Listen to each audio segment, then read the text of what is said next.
Bueno, hola a todas y a todos. Les traemos un video nuevamente de la Academia Metropolitana de Arte. Mi nombre es Ignacio Domenech y hoy vamos a estar dibujando frutas. Más que frutas, vamos a dibujar una pera, que es un gran ejemplo para poder ver un tipo de dibujo sintético, trabajar unos conceptos básicos de luces y sombra y después poderlos aplicar a otros objetos más complejos. Así que comencemos sin más preámbulo. Vamos a estar trabajando esta pera que la tenemos a blanco y negro, y para eso lo primero que vamos a querer hacer es preparar un dibujo base. Vamos a quitar acá el ejemplo y vamos a comenzar con el dibujo. Si están trabajando con grafito, ustedes pueden usar un lápiz, por ejemplo un lápiz H, para preparar la base. Los lápices H o eh, los lápices duros son ideales para poder trabajar las primeras capas del, del dibujo, ¿sí? Que son más bien estructurales. Entonces uno pone información que luego potencialmente puede ser borrada, se corrige, uno se va reajustando. Es difícil trabajar un dibujo que quede bien a la primera, entonces para eso nos tenemos que reajustar, tenemos que ir corrigiendo. Así que lo primero que vamos a hacer es crear un dibujo base. Pueden usar esta pera de estudio que quede algo parecida. La verdad es que no nos vamos a enfocar tanto en el detalle, sino lo importante es ver la dinámica de luces y sombra y cómo usamos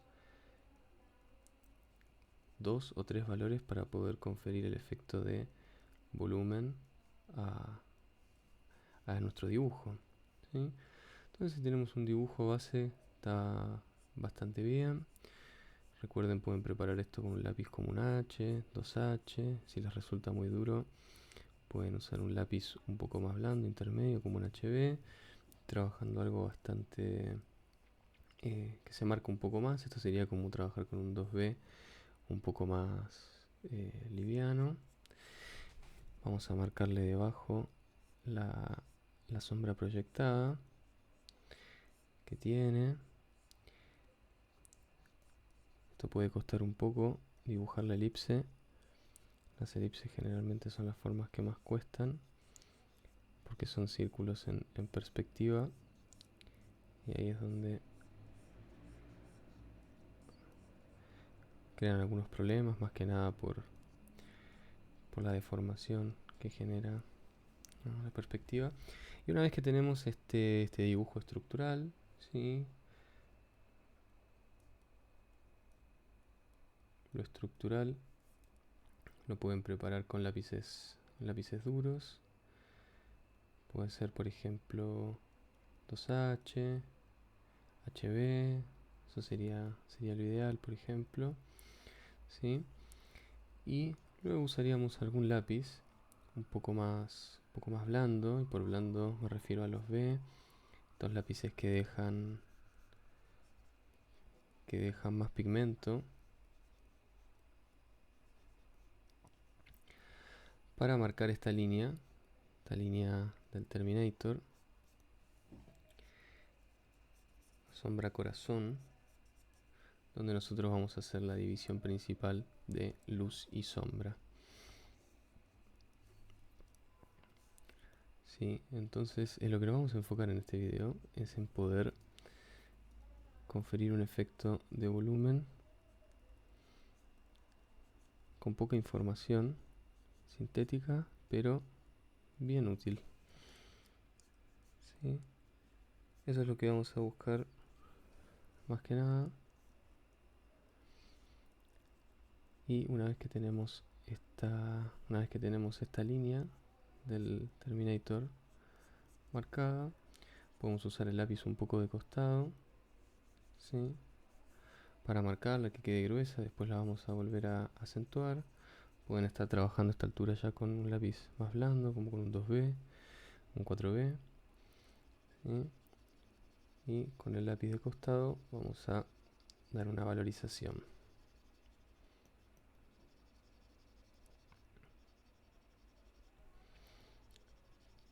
¿Qué dirección usamos a la hora de valorizar? Bueno, en este caso estamos valorizando en la dirección oblicua, que corresponde a la fuente de luz, ¿sí? Nosotros tenemos una fuente de luz en la pera, que está en este lugar. Esta es nuestra fuente de luz.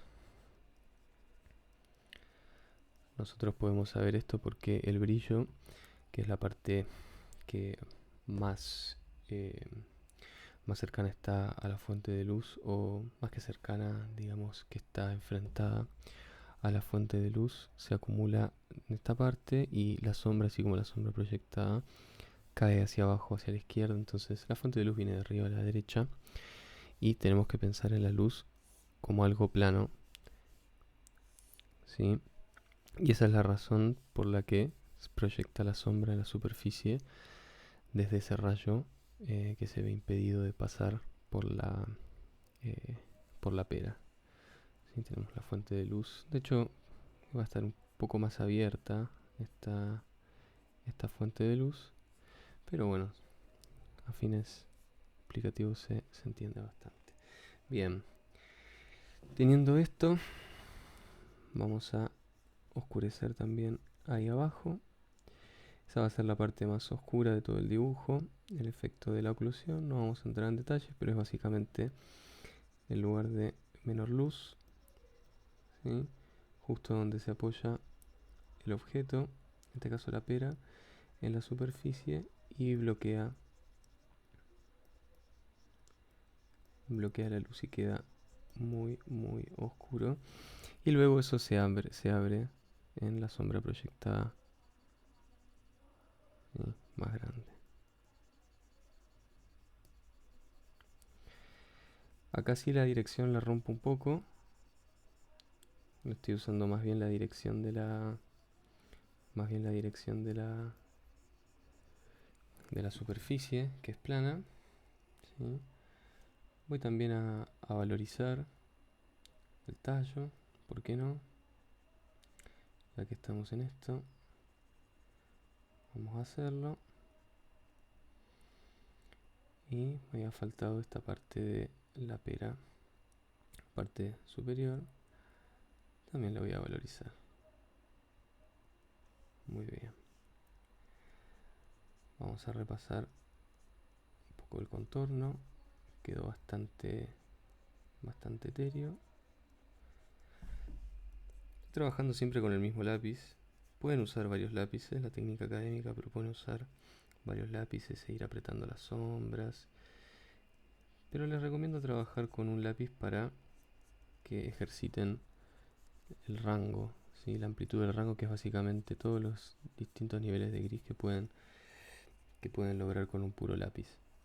Sí, así como tenemos la fuente de luz del lado derecho superior, lo que podemos hacer, ¿sí?, que voy a oscurecer la parte de afuera de la pera. ¿Por qué hago esto?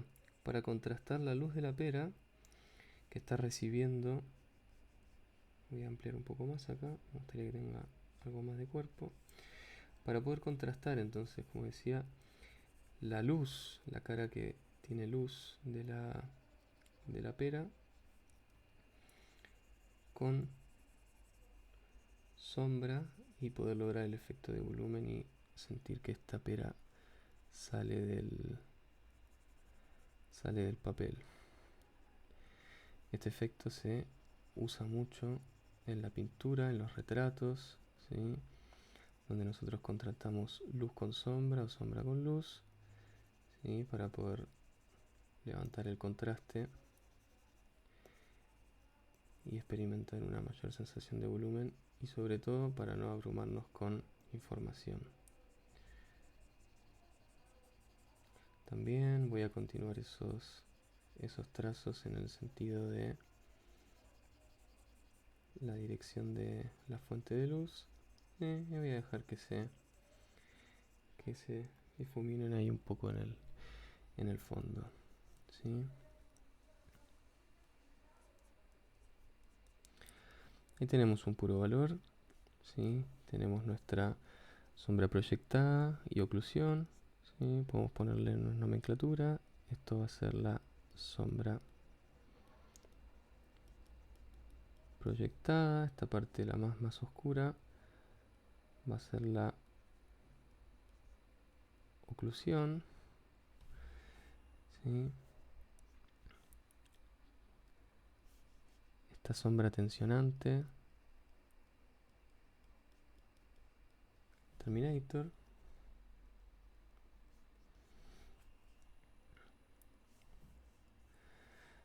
¿Sí? Y ahí tenemos la oscuridad, ¿sí? ¿Qué podríamos hacer? Ahí ya tenemos un ejercicio bastante lindo, algo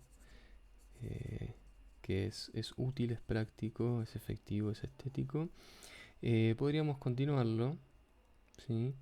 Marcando un segundo valor, y por segundo valor me refiero a un gris que es más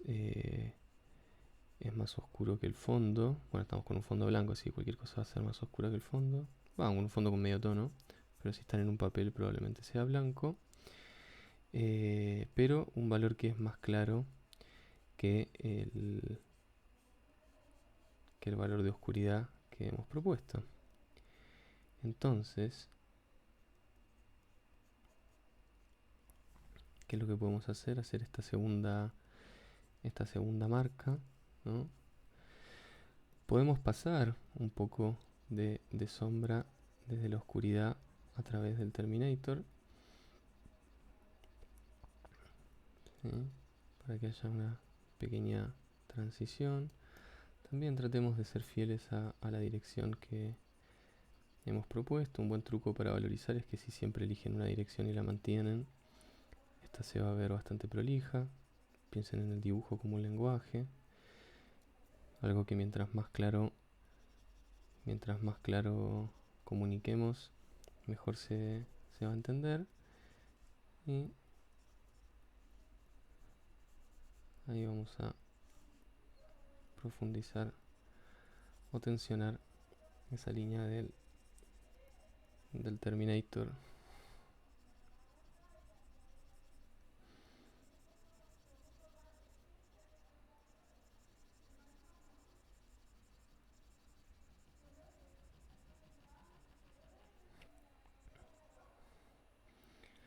Y en el valor claro que hemos separado,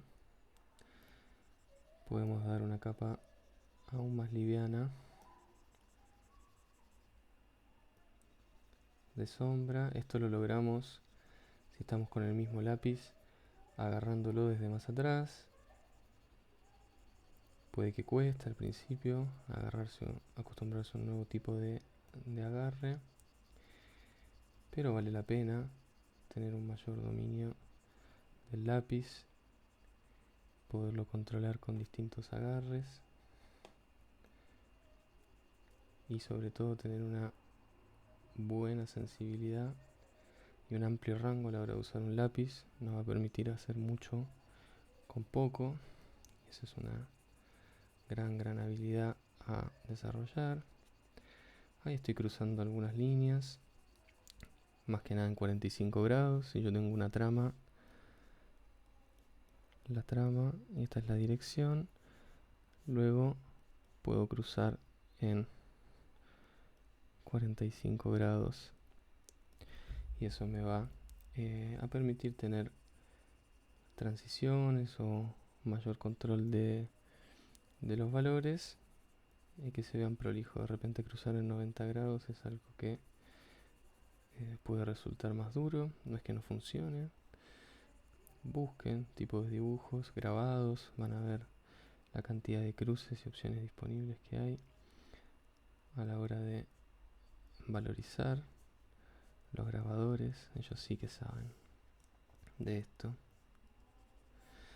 Los mangakas nuestros grandes dibujantes, increíbles dibujantes, dibujantes de cómics, historietas. Ellos manejan esto a un nivel estruendoso, así que vayan a buscar referencias de eso, ¿sí? Y ahí tenemos algo bastante más completo, sintético, pero bonito y funcional. Si están con un papel tonado, en el caso como estoy yo, ¿qué es lo que pueden hacer? Pueden proponer alguna luz, ¿sí? Pueden proponer alguna luz si es que tienen, por ejemplo, un carboncillo, ¿sí?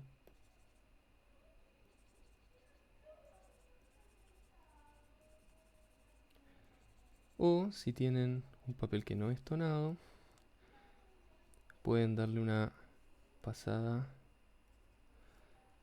de un lápiz duro, como un H, y luego borrar y sacar estas luces que estamos proponiendo, sacarlas con la goma, ¿sí? Simplemente para jugar un poco estas luces, ya que estamos, para divertirse con el dibujo. Tómenlo como algo para estudiar, para relajarse también, para ir aprendiendo a controlar luces, sombras, para experimentar, ver hasta dónde pueden ver si les cuesta ver algo, ¿sí? El dibujo tiene esa parte exploratoria muy linda, ¿sí? Así que bien, ahí tenemos un dibujo rápido, volumétrico, eh, resuelto de, de una pera, de una fruta, que lo pueden usar como estudio y que les puede servir ojalá para otras creaciones. Si manejan este concepto básico de las luces, las sombras, en este caso el brillo, ¿sí? Los medios tonos, podemos pensar esto como medio tono. Si manejamos estos conceptos, después podemos, ¿sí? Después podemos trabajar dibujos que sean más complejos, pero aplicando estos conceptos a los detalles que tiene cada uno. Por ejemplo, este es un dibujo de una frambuesa que también usa el mismo principio, solo que como tiene otro nivel de complejidad, de textura y un patrón, hay que ir trabajando cada uno de estos elementos como si fuera una pequeña pera de las que hemos hecho. Bueno, eso es todo por hoy en este video. Espero que lo disfruten, que les sea útil. Y bueno, nos vemos en el próximo video. Les dejo un cariño. Chau, chau.